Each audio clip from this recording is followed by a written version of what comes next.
నమస్తే. ప్రస్తుతం కొరుట్ల వైష్ణవి గ్రామంలో ఉన్నాం. 8 రోజులు అయితే ఉంది వైష్ణవి మృతి చెంది.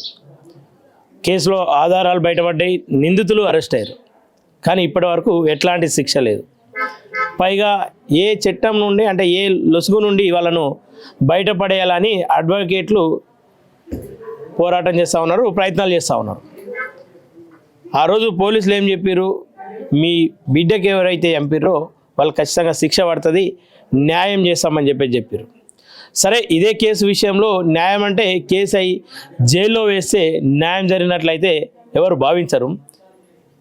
18 ఏళ్ళ ఒక ఆడబిడ్డ 4 నెలల గర్భంతో ఉన్నప్పుడు చనిపోవడం ఈ రాష్ట్రాన్నే మొత్తం కుదిపేసింది. దిశ కేసులో ఏం జరిగిందో రాష్ట్రమంతా చూసింది, దేశమంతా కూడా చూసింది. అంటే ఉన్నోని బిడ్డకు ఒక న్యాయం, పేదోని బిడ్డకు మరో న్యాయంలాగా అనిపిస్తూ ఉంది.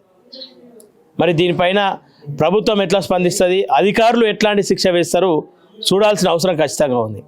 ఇప్పుడే ఒక్కరొక్కరుగా నాయకులు కూడా వైష్ణవి ఇంటిని చేరుకుంటూ ఉన్నారు. న్యాయం జరుగుతుందని చెప్పేసి భరోసాలు ఇస్తూ ఉన్నారు. మరి ఎట్లాంటి న్యాయం జరగనుంది? వైష్ణవిని చంపినటువంటి కుటుంబానికి కావచ్చు, వరకట్నం వేధింపులు ఆల్రెడీ చట్టమే ఉంది. వరకట్నం అడిగినవాడు గాడిద అని చెప్పేసి పోలీస్ అధికారులే స్వయంగా పోలీస్ స్టేషన్లో గోడల పైన వాల్ రైటింగ్ చేసిన సందర్భాలు కూడా ఉన్నాయి.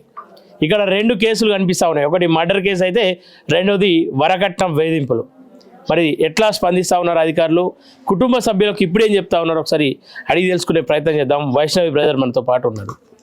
నమస్తే బ్రదర్. నమస్తే.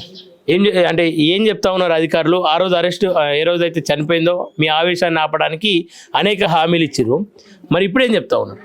వాళ్ళు ఒకటే మాట అంటారు, మేము ఖచ్చితంగా చర్య తీసుకుంటాం, చేస్తాం, శిక్ష పడేలా చేస్తామని అంటారు. ఆ శిక్ష ఏదో తొందరగా పడితే మాకు హ్యాపీ ఉంటుంది, పైనుంచి చూస్తున్న మా చెల్లె హ్యాపీ ఉంటుంది. 2 తెలుగు రాష్ట్రాలకు మా చెల్లె గురించి తెలుసు, ఆల్రెడీ అంతా చెప్పేసినాం, మీకు తెలియదంటే ఏది లేదు. నేను చెప్తుంది ఒకటే, మా చెల్లెని మీ చెల్లె అనుకొని, మా ఇంటి ఆడపిల్లని మీ ఇంటి ఆడపిల్ల అనుకొని మా చెల్లె ఖచ్చితంగా న్యాయం చేయగలి చూడాలి.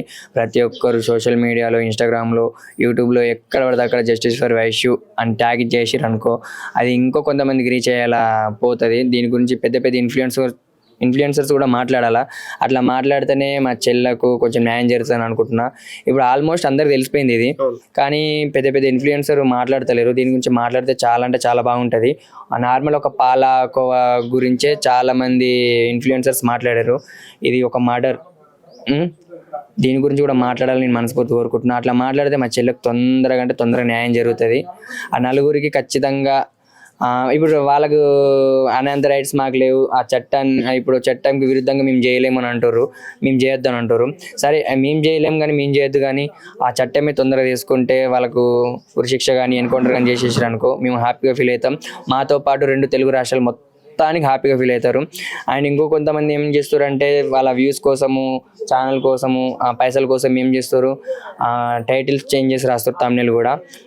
ప్రతి ఒక్క మీడియా వాళ్ళు ఉన్నట్టు పెట్టుండి, అట్లా పెడితే మీకు పైసలు వస్తాయేమో, కానీ రాను రోజుల్లో మీ ఇంట్లో ఆడపిల్లకి జరగచ్చు ఇది. కాబట్టి జరగకుండా చూసుకోర్రి. మా చెల్లె గురించి ప్రతి ఒక్కరు పోరాడండి.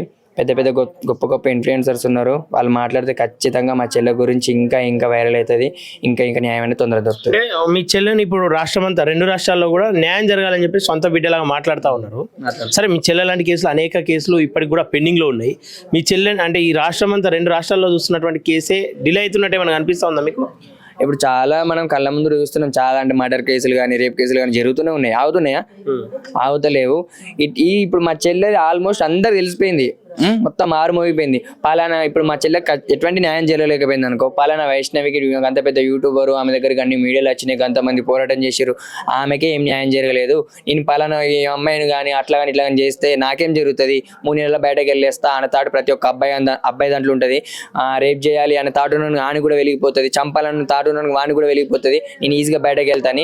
ఇది వన్ మైండ్లోకి రాకుండా ఉండాలంటే ఖచ్చితంగా మీరు దీనికి సపోర్ట్ చేయాలని మనస్ఫూర్తి కోరుకుంటున్నా. మనం తొందరగా ఎన్కౌంటర్ కానీ లేకపోతే ఉరిశిక్షణ చేసిరనుకో చాలా మందికి అబ్బాయిలకు ఎవరైనా వేయాలనుకున్నా కూడా మనకి భయం ఉంటుంది. ఓకే, నాయకులు వస్తూ ఉన్నారు, పోతా ఉన్నారు. నిన్ననే ఎమ్మెల్యే కూడా వచ్చినట్టుండు.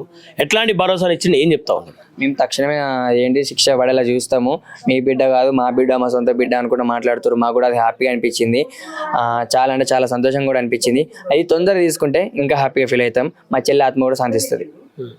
8 రోజులు అయితే ఉందో ఇప్పటికి? ఈ రోజుకి పోయిన మంగళవారం చనిపోయింది, ఈ రోజు కూడా మంగళవారం కదా, 8 రోజులు అవుతుంది. అంటే ఎట్లాంటి ఆధారాలు సేకరించడం అని చెప్పేసి ఏమైనా చెప్పడం, లేదంటే విచారణకు మిమ్మల్ని మీ కుటుంబ సభ్యులను ఎవరైనా పిలవడం చేసిరా? ఇంకా రాలేవు, ఇక పోస్ట్ మార్టం రిపోర్ట్లో చెప్తారు కదా, అది ఇంకేం రాలేవు. అడిగినాం కూడా మేము, ఇస్తాం అనుకుంటా అంటారు. అది ఇంకా అది ఇన్వెస్టిగేషన్ జరుగుతుంది, ఇంకా జరుగుతున్నాయి రిపోర్ట్స్ అని చెప్తారు. ఇంకా దానికోసం వెయిట్ చేస్తున్నాం ఆ రిపోర్ట్స్ కూడా. ఇంకోటి ఏంటంటే హరిబాబు అస్వస్థకు గురైండు అట్లా ఇట్లా అని కూడా మాట్లాడతారు. వాడు ఎలాంటి అస్వస్థకు గురైండో కాలేదో మనకు తెలియదు. ఎందుకంటే ఒకటే ఇస్తారు, ఐసీయూ. ఆ ఐసీయూలో వాడు ఉన్నాడని చూపిస్తలేరు. హరిబాబు ఐసీయూలో ఉన్నాడు అని చెప్తున్నారు, కానీ ఆ ఐసీయూలో వాడు ఉన్నాడో లేదన్నది మనకు అవాస్తవము. మన కళ్ళ ముంగడ కనబడితే అది నిజమవుతుండే. అంటే తప్పించే ప్రయత్నం ఏమైనా చేస్తా ఉన్నట్లు అనిపిస్తా ఉందా? నాకు తెలిసినంత వరకు అయితే మరి వాడైతే హాస్పిటల్లో ఉన్నాడో లేడో మనకు తెలియదు.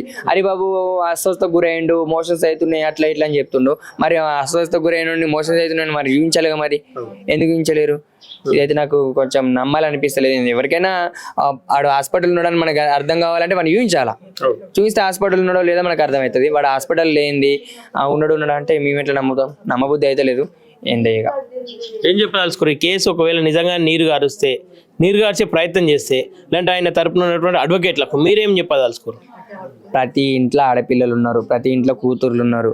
ఇలాంటి సిచ్యువేషన్ ఇప్పుడే కనుమరు చేసిరనుకో వేరేటోనికి భయం పుట్టుకుంటుంది. ఇప్పుడు ఇట్లాంటిది ఇంకా ఈడికే ఆపేసిరనుకో, ఏం కాదు పోనీ వాళ్ళు కూడా కూల్ అయ్యారు అట్లా ఇలా ఆపేసిరనుకో, మీ ఇంట్లో ఆడపిల్లలకి ఇటువంటి వచ్చే అవకాశాలు ఉంటాయి. నేను ఖచ్చితంగా చెప్తుంది ఏంటంటే ప్రతి ఒక్కరు దీని గురించి పోరాడోర్రి. మా ఇంటి ఆడపిల్ల మీ ఇంటి ఆడపిల్ల అనుకొని దీని గురించి మీరు తీసుకున్నారనుకో, పెద్ద పెద్ద ఇన్ఫ్లుయెన్సర్స్ కూడా చెప్పారనుకో, మా చెల్లె ఖచ్చితంగా న్యాయం జరుగుతుంది. మీరు కూడా ఖచ్చితంగా మా చెల్లె గురించి న్యాయం చేయాలని మనస్ఫూర్తిగా కోరుకుంటున్నాను. Okay, thank you.